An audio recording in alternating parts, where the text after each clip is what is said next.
हैं।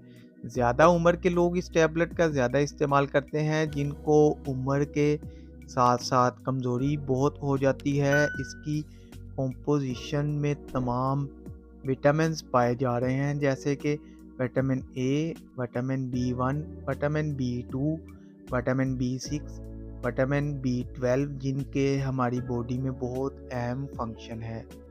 इसके अलावा विटामिन सी, विटामिन ई और फोलिक एसिड वगैरह पाया जाता है। ये तमाम सप्लीमेंट हमारी बॉडी को बहुत ही ज़्यादा स्ट्रेंथ प्रोवाइड करते हैं और कमज़ोरी को ख़त्म करते हैं।